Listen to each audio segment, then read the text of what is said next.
Captain Jake Morrison stood on the bridge of his ship, the horizon's edge, watching the stars through the large window. He had been exploring space for 10 years, but he had never seen anything like what appeared on his screens today. Strange. Ships moved toward them. Ships that looked nothing like anything humans had ever built. "Captain, we're getting signals from those vessels," said Lieutenant Amy Foster, his communications officer. She looked worried as she checked her equipment. "The signals are not in any language we know." Jake walked over to her station and looked at the readings. The alien ships were huge, much bigger than his exploration vessel. They had dark metal hulls with sharp edges that looked like weapons.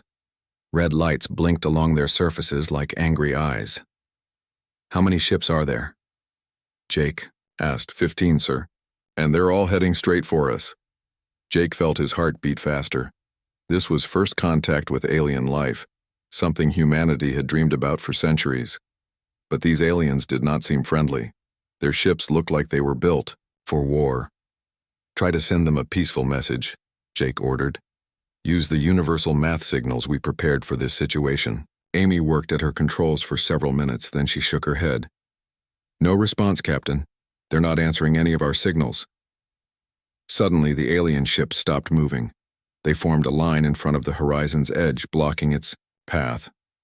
Then one ship moved forward, much closer than the others. "Captain," called out Ensign Dan Parker from the sensor station. "That ship is scanning us. I can see energy beams coming from it." Jake watched as blue light swept over his ship. The aliens were studying them, learning about human technology. He did not like this at all. Something felt very wrong. "Sir, I'm getting a new signal," Amy said. This time her voice was shaking. It's in English." Everyone on the bridge turned to look at her. How could aliens speak English? "Put it on the main speakers," Jake commanded. A cold, harsh voice filled the bridge. The words were clear, but the way they were spoken sounded wrong, like a machine trying to copy human speech. "Humans of Earth," the voice said, "you are now property of the Zephyrian Empire. Your species will serve us. Your worlds will belong to us. You will surrender immediately or be destroyed." Jake felt anger rise in his chest. "Who is this? What do you want?" "I am Commander Vex of the Zephyrian Imperial Fleet. Your species has been marked for conquest. You have 1 hour to surrender your ship and submit to our authority." "We are peaceful explorers," Jake replied, trying to keep his voice steady. "We mean you no harm. We only want to learn about other species in the galaxy." The alien voice made a sound like laughter, but it was cold and cruel. "Your wants do not matter. You are weak mammals. You will serve stronger species or die. This is the way of the galaxy." Jake looked around at his crew. They were all staring at him, waiting for his orders. These were good people, scientists and explorers who had left Earth to discover new worlds. They did not deserve to be slaves to hostile aliens. "We will not surrender," Jake said firmly. "We are free people from Earth. We bow to no one." "Then you will die," Commander Vex replied. "And we will take your ship anyway." The communication ended. Jake immediately turned to his tactical officer. "Lieutenant Cole, prepare all defenses. Send an emergency message to Earth Command. Tell them we have made contact with hostile aliens." "Message sent, Captain," Lieutenant Cole confirmed. "But it will take 6 months to reach Earth from here." Jake nodded grimly. 6 months was too long. Whatever happened here would be over long before Earth even knew about it. The alien ships began moving again. They spread out in an attack formation that Jake recognized from military training. These Zephyrians knew how to fight. "All hands, battle stations," Jake announced over the ship's intercom. "This is not a drill." Alarms sounded throughout the horizon's edge. The crew ran to their emergency positions. Jake's ship was built for exploration, not war. It had some basic weapons and shields, but nothing compared to what the alien warships carried. The first attack came without warning. Green energy beams shot out from the Zephyrian ships, hitting the horizon's edge hard. The ship shook violently, throwing people to the floor. "Shields down to 60%, reported Lieutenant Cole. "Hull damage on decks 3 and 7. Jake gripped his command chair as another wave of attacks hit his ship. The lights flickered and sparks flew from damaged control panels. "Return fire," he ordered. The Horizon's Edge shot back with its small laser cannons. The beams hit the alien ships, but they barely scratched their thick armor. It was like throwing rocks at a tank. "Captain, we're getting reports from our colonies," Amy called out. "New Harmony and Hope Station are under attack. The aliens are destroying everything." Jake's blood turned cold. New Harmony had 5,000 colonists, including many families with children. Hope Station was a research facility with another 2,000 people. "Are there any survivors?" he asked. Amy listened to her earpiece, tears forming in her eyes.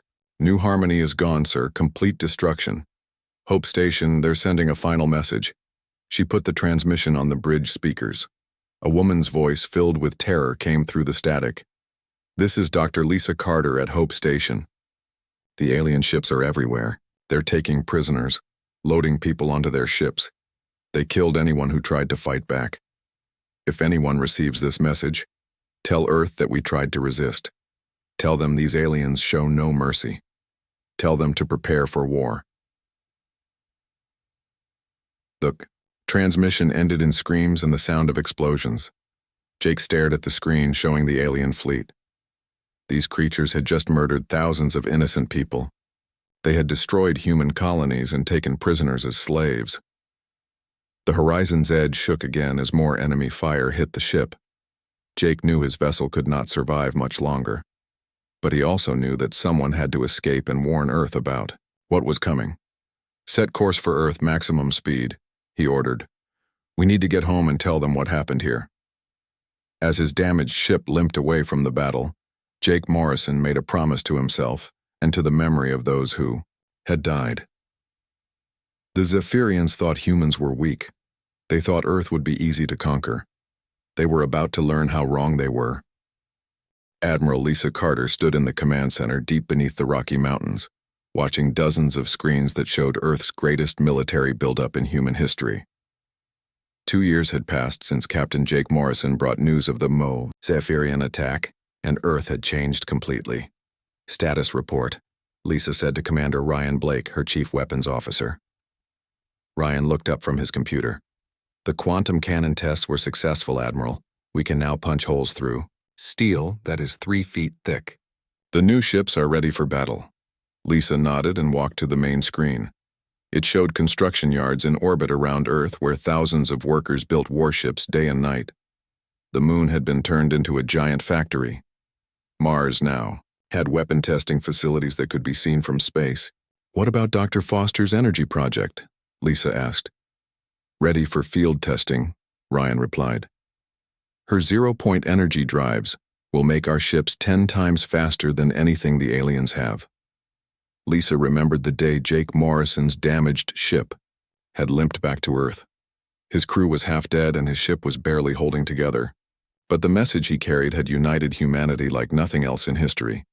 The Zephyrians had sent their own message to Earth 6 months later.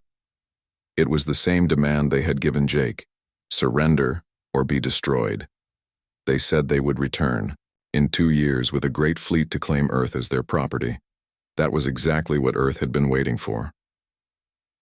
Dr. Amy Foster walked into the command center carrying a data pad. She was the scientist who had created the new engines that would power Earth's fleet. Her face was tired but excited. "Admiral, the test flight was perfect," she said. "The new destroyer made the trip to Jupiter in 3 hours. The old ships would have taken 3 weeks." Lisa smiled. "Excellent work, Doctor. How many ships do we have ready?" 200 Defender-class battleships, 500 Striker-class destroyers, and 1,000 interceptor fighters, Amy replied, all with the new weapons and engines.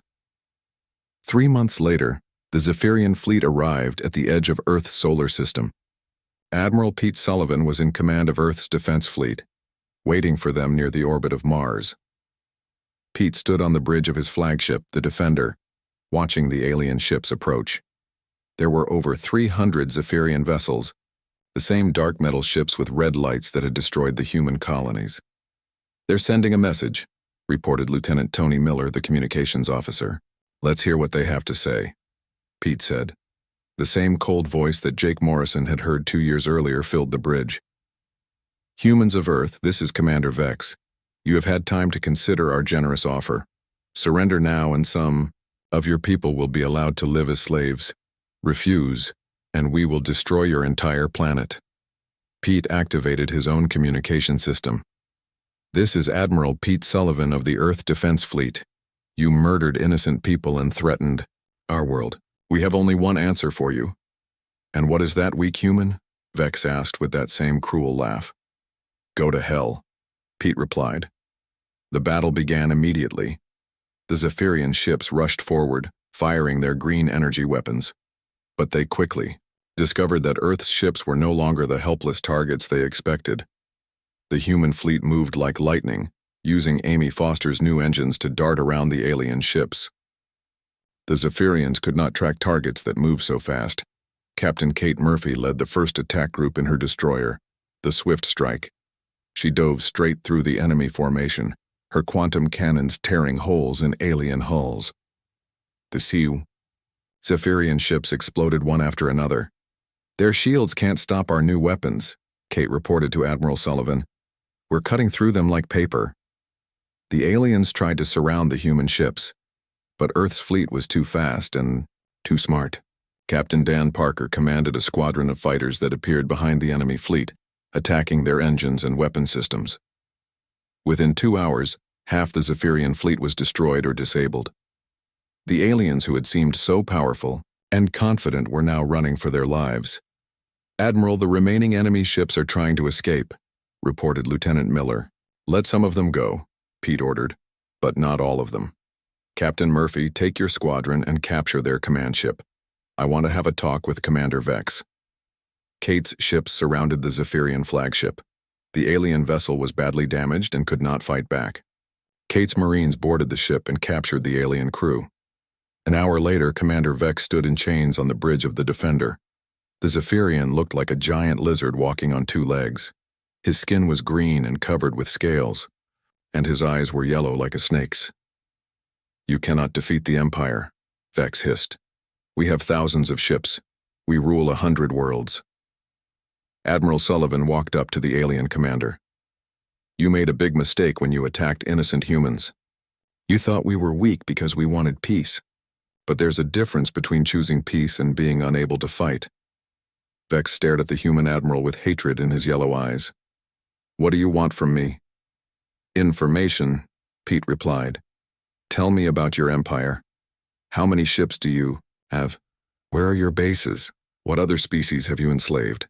Vex laughed, but it sounded more like a growl. "I will tell you nothing." Pete nodded to Captain Murphy. She activated a small device that showed a hologram of the battle they had just won. It showed Zephyrian ships exploding and alien crews dying. "Your people thought they were the strongest species in the galaxy," Pete said. "Look how wrong they were. Now imagine what will happen when we bring this same fleet to your homeworlds." For the first time, Vex looked frightened. "You would not dare attack the Empire." "Try us," Pete replied. "But first you're going to tell us everything we want to know. Because if you don't help us, we'll find your worlds anyway. And when we do, we won't show the same mercy you showed our colonists." Over the next week, Vex told the humans everything about the Zephyrian Empire and the other alien species that threatened peaceful worlds. He described the Dominion, a group of 6 alien empires that had divided the galaxy among themselves. Admiral Carter listened to the reports from her command center on Earth. The galaxy was much more dangerous than anyone had imagined, but Earth was no longer the helpless world the aliens had expected to conquer. "Send a message to all human colonies," Lisa ordered. "Tell them the Zephyrians have been defeated. Tell them Earth is now building the strongest fleet in the galaxy. And tell them we're going to make sure no alien empire ever threatens humanity again." The age of human expansion had begun. The galaxy would never be the same. General Alex Turner walked through the corridors of Starbase Omega, humanity's newest military station floating in the Alpha Centauri system. Through the large windows, he could see dozens of human warships patrolling the area. In just 3 years, Earth had built bases in 40 different star systems. "General, we have a priority message from Earth Command," said Colonel Sam Davis, his tactical advisor. Sam was a young officer who had helped design the new battle strategies that made human forces so effective. Alex took the message pad and read it carefully. His face became serious as he read the words. "What is it, sir?" Sam asked. "The Dominion has made their move," Alex replied. "Long-range sensors have detected a massive fleet heading toward human space, over 10,000 ships from 6 different alien empires." Sam's eyes went wide. 10,000 ships? That's 50 times larger than any fleet we've ever fought. Alex nodded grimly. The aliens have finally realized that humans are a real threat to their control of the galaxy. They're sending everything they have to destroy us before we get any stronger. 2 weeks later, the alien armada arrived at New Terra, humanity's largest colony world outside of Earth. Captain Dan Parker was in command of the defense fleet, waiting for them with only 200 human ships. Dan stood on the bridge of his battleship, the Retribution, watching the enemy fleet emerge from hyperspace. The alien ships filled the space around New Terra like a swarm of angry insects. There were the dark Zephyrian vessels he remembered, but also new types he had never seen before. "Identify the enemy ships," Dan ordered his tactical officer, Lieutenant Helen Brooks. Helen worked at her computers for several minutes. "I'm seeing 6 different alien species, Captain. The Zephyrians we know about, but also the Crystal Hegemony, the Void Collective, the Swarm Empire, the Iron Dynasty, and something called the Shadow Fleet. What do our spy networks tell us about these species?" Dan asked. "The Crystal Hegemony are silicon-based life forms that live on dead worlds," Helen replied, reading from her files. "The Void Collective are gas creatures that live in space itself. The others are various types of aggressive species that have conquered dozens of worlds." Dan studied the massive enemy fleet on his screens. Each alien empire had brought their most powerful warships. The humans were outnumbered 50 to 1, facing odds that seemed impossible. "Captain, the aliens are sending a message," reported Communications Officer Bill Foster. "Let's hear it," Dan said. A new voice came through the speakers, different from Commander Vex's cold tones. This voice sounded like crystal wind chimes mixed with electronic static. "Humans of the Terran species," the voice said. "I am Executor Zane of the Crystal Hegemony, speaking for the Dominion Alliance. Your rapid expansion ends today. Surrender your colonies and return to your homeworld, or face total extermination." Dan activated his own communication system. "This is Captain Dan Parker of the Terran Defense Force. We've heard threats like that before. The last aliens who made them are now prisoners on Earth. You defeated one small Zephyrian fleet," Executor Zane replied. "We bring the combined might of 6 empires. Your destruction is inevitable." "Maybe," Dan said, "but we'll make you pay for every human life you take."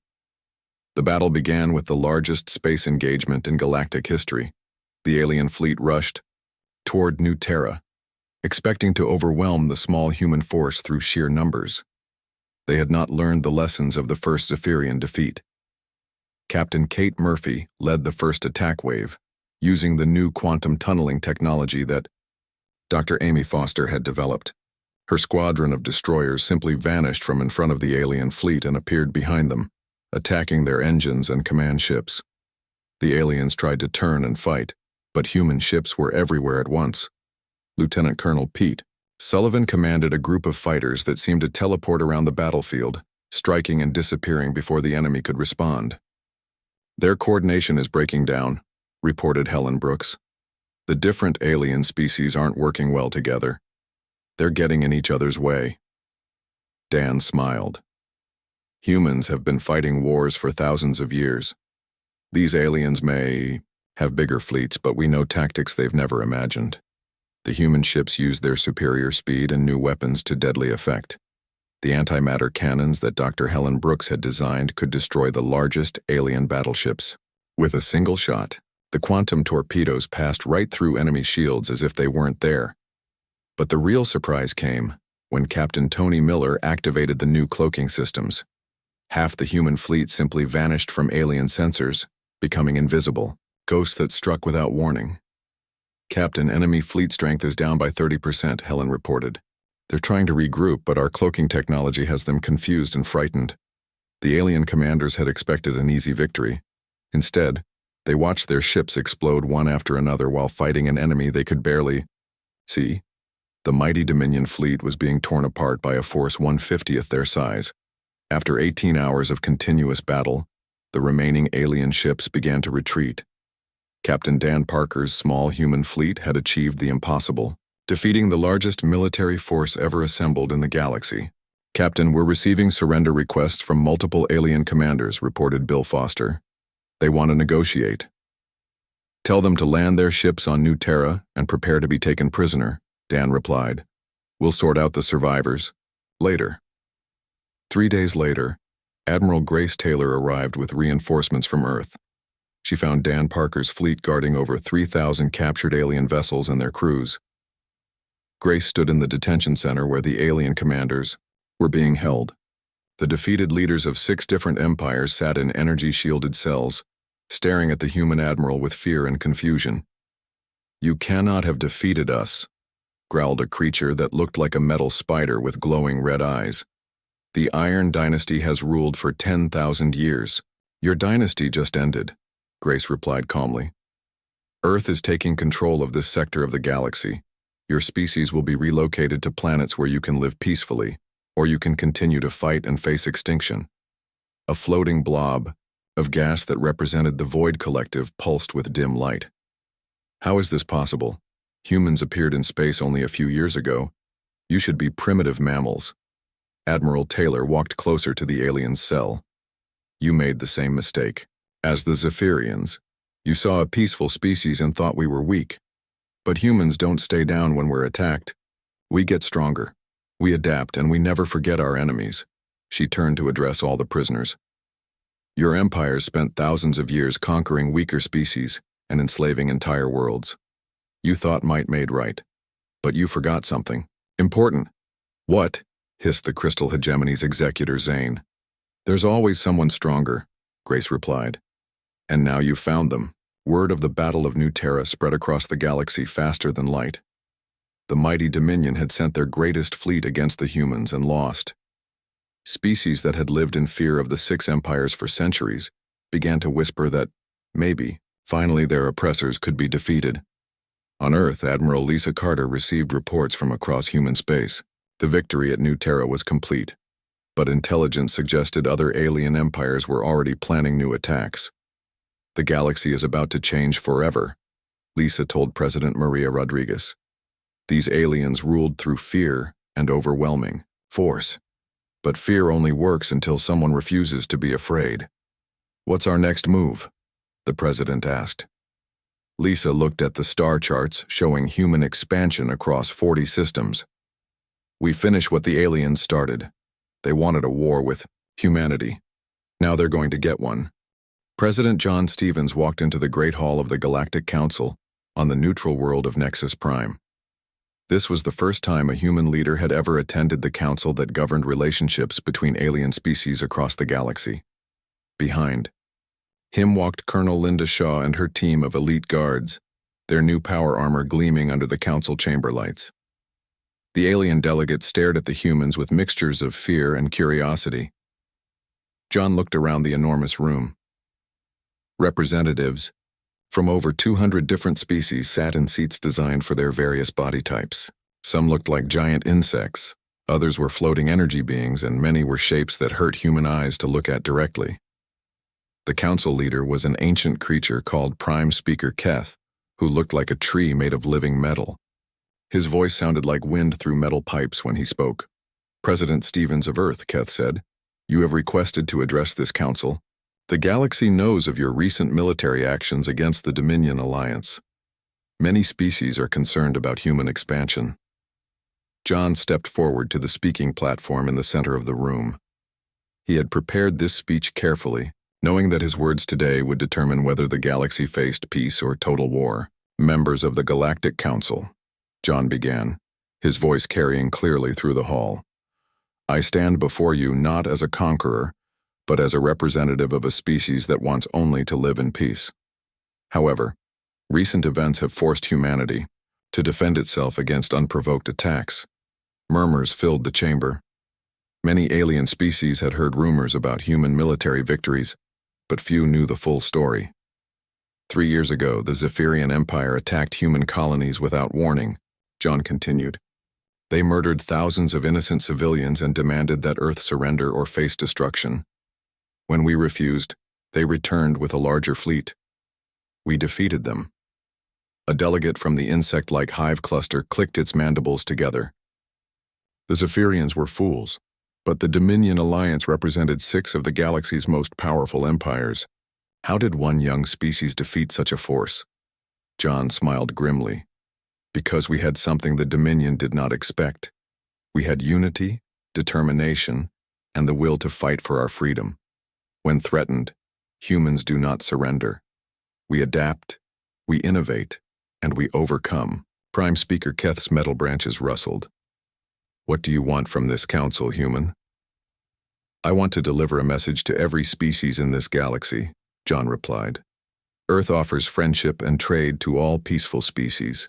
We will protect those who cannot protect themselves. But to those who threaten innocent life, who enslave other species, or who attack human worlds, we give this final warning. The chamber fell completely silent. Every alien delegate leaned forward to hear what the human president would say next. Cease all hostile actions against humanity and its allies immediately, John said, his voice growing stronger. Free the species you have enslaved. Stop your wars of conquest. Do this and Earth will welcome you as neighbors. Refuse and face the full military might of humanity. This is your only warning. Chaos erupted in the council chamber. Alien delegates shouted, in dozens of different languages, some demanding how humans dared threaten the established order, others asking if Earth really had the power to back up such bold words. On Earth, Dr. Victor Cole sat in his intelligence headquarters, monitoring alien communications across the galaxy. He was humanity's chief spy, and his network of informants had grown rapidly as more species chose to side with Earth against their former oppressors. Sir, we're intercepting massive communication traffic between the remaining Dominion worlds, reported his assistant, Captain Julia Martin. They're planning something big. Victor studied the decoded messages on his screen. What he read made his blood run cold. Get me Admiral Carter immediately. We have a problem. An hour later, Admiral Lisa Carter was reading the same intelligence reports in her command center. The surviving Dominion species had not accepted their defeat. Instead, they had secretly developed their most terrible weapon yet. A biological weapon designed to target human DNA specifically, Lisa said to her assembled staff. They're planning to release it on our most populated colonies. General Alex Turner slammed his fist on the table. Those cowards. They can't beat us in open battle, so they resort to genocide. Do we know where they plan to strike first? Asked Admiral Grace Taylor. Victor Cole activated a holographic star map. 3 targets: New Terra, Hope Colony, and Freedom Station. Combined population of over 2 million humans, including many families with children. Lisa felt rage building inside her chest. After everything that had happened, after Earth had offered the aliens a chance for peace, they chose to target innocent civilians with biological weapons. Can we stop them? She asked. We're already moving, replied Commander Julia Martin, who had been promoted after her success in earlier missions. I'm leading strike teams to hit their weapon facilities before they can deploy, but it was too late for one target. The aliens had already released their biological weapon on Freedom Station, a peaceful research colony on the edge of human space. Captain, Ben Cooper received the distress call while patrolling nearby with his destroyer squadron. He rushed to Freedom Station, but what he found there would haunt him forever. The space station was still intact, but everyone inside was dead. 50,000 men, women, and children had died in agony as the alien weapon attacked their DNA. Security cameras showed the final hours as families held each other while the disease spread through the station. Ben walked through the empty corridors, with his medical team, seeing the bodies of people who had done nothing wrong except be human. In the school section, he found the bodies of children who would never grow up, never see Earth, never have families of their own. Captain, said Dr. Rachel Green, his chief medical officer, I've analyzed the weapon. It was designed to cause maximum suffering before death. These aliens didn't just want to kill humans. They wanted us to suffer. Ben felt something change. Inside him, something cold and final. The aliens had crossed a line that could never be uncrossed. They had declared war not just on human military forces, but on human children. Send a message to Earth Command, Ben ordered. Tell them what happened here. Tell them the aliens have made their choice. On Earth, President Stevens received the news while still traveling back from the Galactic Council. The images from Freedom Station were broadcast to every human world, showing what the aliens were willing to do to stop human expansion. Admiral Carter called an emergency meeting of Earth's military leaders. When they saw the footage from Freedom Station, the mood in the room changed completely. They killed children, said General Turner, his voice shaking with anger. They developed a weapon specifically to torture human families to death. The time for warnings is over, Admiral Taylor declared. They've made their choice. Now they face the consequences. Admiral Carter stood and walked to the giant screen showing star charts of the galaxy. Signal all fleets.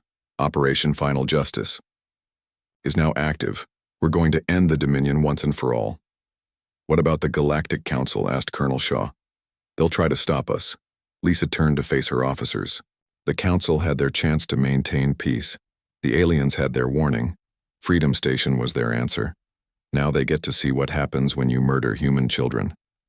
She activated the fleet communication system, broadcasting to every human ship in the galaxy.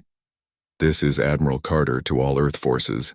The enemy has used biological weapons against civilian targets. They have murdered 50,000 innocent humans, including children. There will be no more negotiations. There will be no more warnings. There will be no mercy. Prepare for total war. Across human space, millions of soldiers and spacers heard the message. On hundreds of worlds, human fleets began moving toward Dominion space. The aliens had wanted to fight a war of extermination. Now they were going to get one. Fleet Admiral Claire Johnson stood on the bridge of the massive warship Vengeance, watching the final Dominion stronghold grow larger on her screens. Behind her stretched the largest military fleet in galactic history. Over 5,000 human ships, each one carrying weapons that could destroy entire worlds. Admiral, we're receiving surrender signals from the remaining alien fleets, reported Captain Tony Miller, her communications officer. They're offering to negotiate terms. Claire looked at the tactical display showing the million alien ships that surrounded the Dominion core worlds. Even now, facing certain destruction, the aliens still believed they could bargain their way out of this situation. Signal to all Dominion forces, Claire said coldly. Surrender is no longer an option. You had your warning 3 months ago. You chose to murder our children instead of accepting peace. Now you face judgment. The Battle of the Core Worlds began with humanity unleashing weapons the galaxy had never seen before. Captain Kyle Roberts commanded the first wave of Prometheus-class dreadnoughts, ships so large they dwarfed anything the aliens had ever built. Target the Hegemony Fortress world, Claire ordered. Show them what happens to child killers. Tony Miller activated the main weapon system of his dreadnought, the planet killer cannon that Dr. Helen Brooks had designed after Freedom Station. The weapon gathered energy from the ship's zero-point reactors, building power that could crack worlds in half. The beam of pure destruction lanced out across space, striking the Crystal Hegemony's most fortified planet. The world that had housed billions of crystal beings and served as their military headquarters simply vanished in a flash of white light. Target destroyed, Tony reported, his voice showing no emotion. The planet is gone. Across the alien fleet, panic spread like wildfire. The Dominion species had ruled the galaxy for thousands of years through superior technology and overwhelming numbers. But they had never faced anything like the weapons Earth now brought against them. Admiral Ben Cooper led the second attack wave against the Void Collective's space habitats. The gas-based aliens lived in massive structures floating in empty space. Believing they were safe from planetary weapons, they were wrong. Ben's ships used quantum tunneling missiles that appeared inside the alien habitats without warning. The structures that had housed trillions of void beings collapsed in massive explosions that lit up the darkness of space. Admiral Johnson, the Iron Dynasty is trying to escape, reported Captain Dan Parker from his position with the fast attack squadrons. Their remaining ships are jumping to hyperspace. Let them run, Claire replied. But not far. Track their destination and follow them. Every Dominion world will pay for Freedom Station. Dr. Rachel Green watched the battle from the medical bay of the Vengeance, treating wounded human soldiers. But there were very few casualties. The alien fleets, despite their massive numbers, could not compete with human technology and tactics. It's not even a fair fight anymore, she told her medical team. Our ships are so advanced that the aliens can barely touch us. Commander Julia Martin led boarding parties onto captured alien vessels, searching for intelligence about other hostile species. What she found in the Dominion records horrified even veteran soldiers who had seen the worst of war.